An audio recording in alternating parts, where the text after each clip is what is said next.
de Aparejadores y Arquitectos Técnicos, que tiene la palabra cuando quiera por un tiempo de 15 minutos. Buenos días. Este colegio profesional agradece la invitación cursada por la Comisión a informar sobre esta Ley de Vivienda de Cantabria. Como Corporación de Derecho Público, el análisis realizado se limita a aspectos relacionados con la materia técnica y profesional desde la experiencia de nuestro colectivo y con la voluntad de contribuir a una regulación eficaz y técnicamente sólida. A tal efecto y analizada la norma, hemos planteado dos posibles observaciones. La primera observación es la necesidad, lo que entendemos, una necesidad de aclaración de la referencia al control de calidad en el artículo 36 de la ley. La exposición de motivos de la norma introduce alusiones a un refuerzo del principio de responsabilidad técnica de los agentes intervinientes en el proceso edificatorio mediante la introducción de la declaración responsable en el ámbito de la calidad. Dicha declaración viene reflejada en el artículo 36 de la ley en los siguientes términos que, bueno, tenéis en la documentación que se os ha facilitado, está a reproducirla y por no extenderme no voy a leer el artículo 36 entero, ¿vale? Actualmente, el control de calidad de la edificación en España cuenta con un sistema normativo integral y un marco de agentes técnicos definidos en las diversas normas. Por un lado, la Ley 8/1999 de ordenación de la edificación, por otro lado, el Real Decreto 314 del 2006 del Código Técnico de la Edificación, así como el Real Decreto 470 del 2021 de Código Estructural y otras series de reglamentos sectoriales y demás. Las citadas normas configuran los aspectos materiales del control de calidad y el Código Técnico de la Edificación concreta la obligación del director de ejecución de obra, una vez finalizada del depósito en el colegio profesional o administración pública competente, de la documentación del seguimiento del control, la cual debe estar disponible y certificable a interesados legítimos. Eso viene regulado en el anejo 2 del Código Técnico de la Edificación. Dicho depósito documental cierra un ciclo con el visado colegial del certificado final de obra que añade un control formal, documental y profesional que, si bien reduce riesgos de incumplimientos y asegura ciertos estándares, no garantiza por sí mismo el cumplimiento de la normativa de calidad. Existe, por tanto, un sistema integrado de regulación de control de calidad mediante normativa estatal sin perjuicio de lo anterior.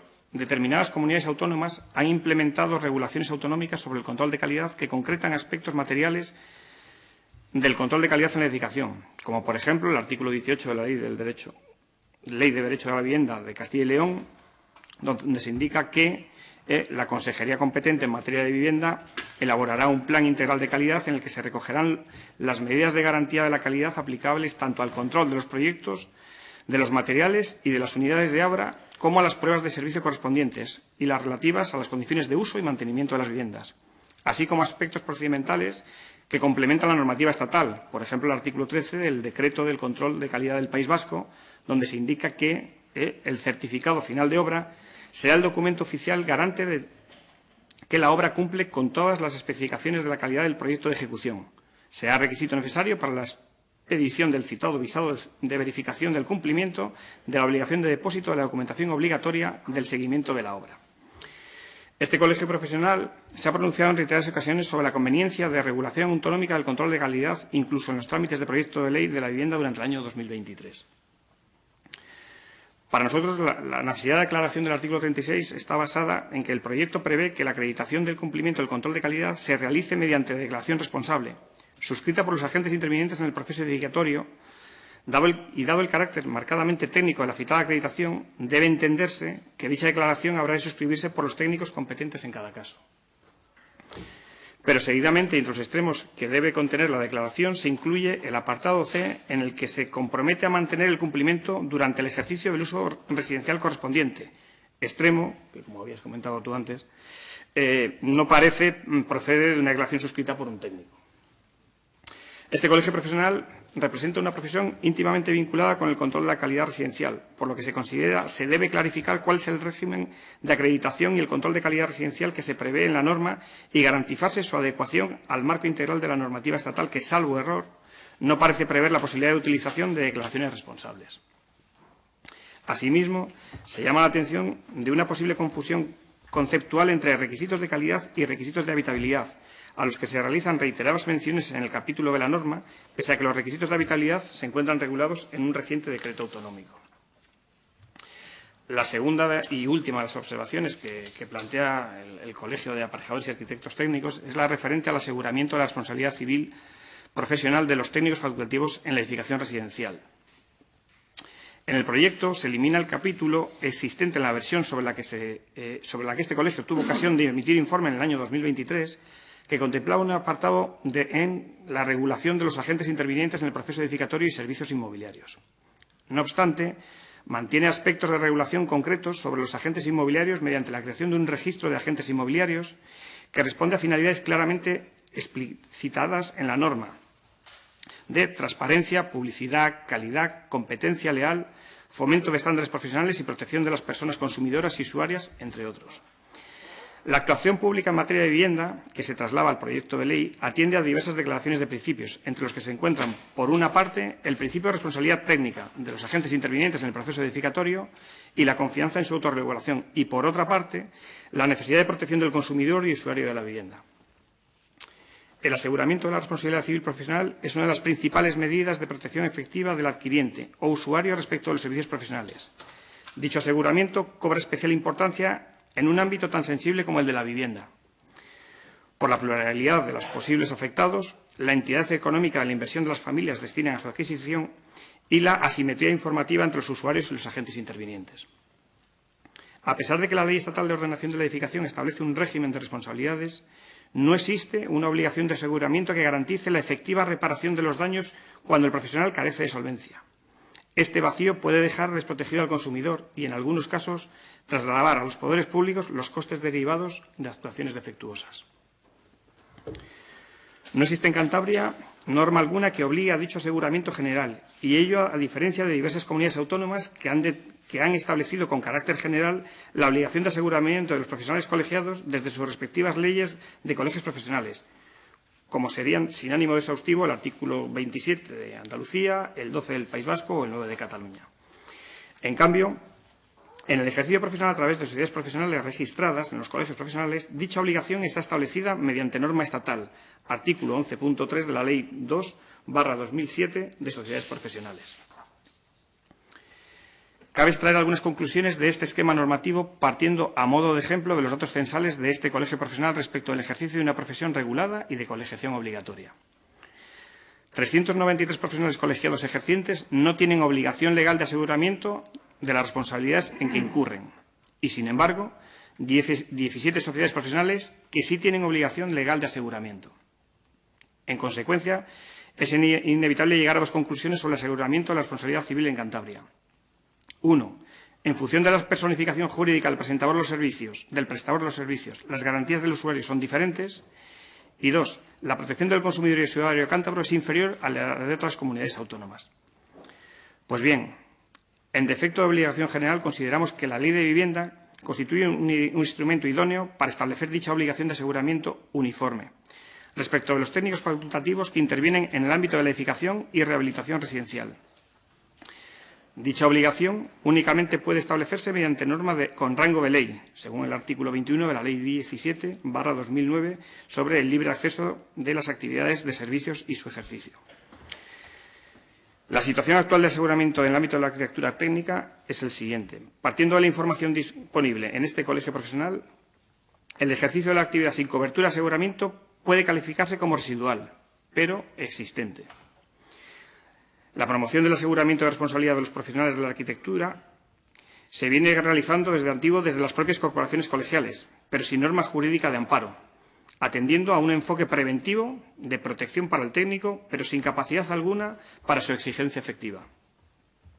La propuesta concreta de este colegio profesional sería la introducción de una previsión en la norma que establezca la obligatoriedad de un seguro de responsabilidad civil para los técnicos con funciones facultativas en el ámbito de la vivienda, a cuyo efecto se realiza respetuosamente la siguiente sugerencia de redacción.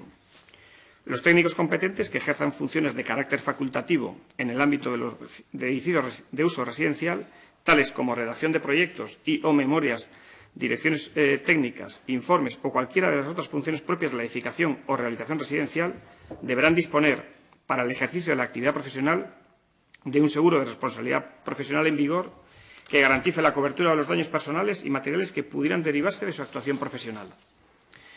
El seguro deberá contar con un capital asegurado suficiente, adecuado al riesgo inherente a las funciones desempeñadas y a la complejidad técnica de las obras en las que se intervenga.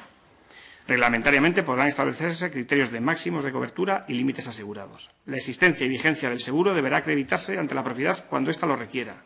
La falta de aseguramiento tendrá la consideración de infracción grave sin prejuicio de otras responsabilidades que pudieran corresponder. Y lo dispuesto en este artículo se entiende sin perjuicio de que los seguros obligatorios previstos en la normativa estatal de ordenación de la edificación, cuyo régimen se considera complementado con la presente disposición. Y, por último, nos permitimos hacer unas pequeñas reflexiones sobre el impacto normativo de esta propuesta. 1. Oportunidad de la propuesta y objetivos. La propuesta se alinea con los principios de la norma, dado que en su objetivo es dotar de un instrumento efectivo de protección al consumidor ante daños derivados de errores profesionales como adquiriente o usuario de la vivienda, contribuyendo a asegurar la existencia de responsables solventes. 2. Alternativas regulatorias y no regulatorias. La situación actual de no intervención permite el ejercicio de funciones facultativas en edificación residencial, ámbito especialmente expuesto a reclamaciones económicas cuantiosas, sin aseguramiento de responsabilidad civil. La autorregulación profesional, mediante la promoción del aseguramiento por parte de los colegios profesionales, palía en gran medida esta problemática, pero no dota de un marco obligatorio la exigencia efectiva a todos los operados. 3. Impacto jurídico. La propuesta es plenamente compatible con la legislación estatal, no invade competencias y se limita a establecer condiciones de ejercicio profesional en el ámbito de la vivienda, competencia autonómica. No modifica el régimen de las responsabilidades de la ley estatal, lo complementa y promueve su eficacia. En definitiva, el seguro se configura como un instrumento de protección efectiva del consumidor. 4. Efectos transversales. Favorece el resarcimiento en caso de daños personales en el ámbito de la siniestralidad laboral de la construcción y favorece la homogeneización de condiciones del ejercicio profesional y prevención de competencia desleal. Incentiva la calidad profesional y la adecuada gestión de riesgos. 5. Impacto económico. La contratación de un seguro implica un coste económico que actualmente es asumido por la práctica totalidad de los técnicos competentes en la edificación residencial. Consecuentemente, cabe calificar su coste como residual, dado que se trataría de dotar de refrendo legal a una garantía para los usuarios que actualmente existe por razones de autoprotección de los técnicos. Impacto sobre la competencia. De acuerdo a lo expuesto, el mercado de servicios facultativos técnicos en el ámbito de la vivienda presenta la posibilidad de ejercicio simétrico por profesionales que cuentan con seguros adecuados y otros que ejercen sin cobertura alguna. Ello supone una distorsión del mercado. Además, la medida promueve un entorno competitivo más eficiente, seguro y orientado al interés general, dificultando la competencia basada en recortes de protección. Y, bueno, esto sería todo. Muchísimas gracias, señor González Rubio. Y a continuación abrimos el turno de los grupos. Dejadores, señor González Rubio. Bueno, mi intervención de réplica va a ser muy breve porque estoy plenamente de acuerdo con lo que ha dicho Román. Por un lado, comparto la opinión de las declaraciones responsables, que no deja de ser, pues eso, un pequeño fracaso de la Administración y un parche que, bueno, estamos conviviendo con ello y lo vamos llevando. Como bien dice, el hacer esas cosas luego da como consecuencia el que tengamos procedimientos que acaban chocando con normas preexistentes. Entonces, bueno, sí que abogo porque entiendo que debemos plantearnos las cosas, como también ha dicho él, a largo plazo, pensando todas las vertientes de ese prisma y mirándolas todas. Por otro lado, con respecto a lo que nos traía hoy aquí, en cuanto al tema del aseguramiento, sí que es cierto que normalmente todos los colegiados están asegurados, eso ya lo he dicho yo, pero es normalmente, no siempre. Y el hecho de que una intervención sea menor no implica que no tenga riesgo. Dicho eso, el tema del seguro no es un tema que sea, digamos, como concepto, el seguro debe ser proporcional al riesgo que se asume. Y la carga, por tanto, que tiene ese seguro, pues en intervenciones como las que ha citado el primer grupo parlamentario, pues son mínimas. Es decir, nuestra propia mutua tiene seguros de 50 y 75 euros al año de cuota. Eso no me parece gravoso a mí, para tener un seguro que cubra ciertas intervenciones profesionales, ya sea desde un punto de vista de informes o pequeñas obras. Entonces, lo que sí abogamos nosotros es por unos servicios de calidad. Y dentro de la calidad está, entiendo yo, el poder asegurar que el posible error que todo ser humano puede cometer pueda estar cubierto por un seguro. Simplemente era eso. Con respecto a la intervención del señor Hernando, pues agradecer su punto de vista sobre el tema de la industrialización, que ciertamente es algo que está ahí, que lo estamos viendo venir.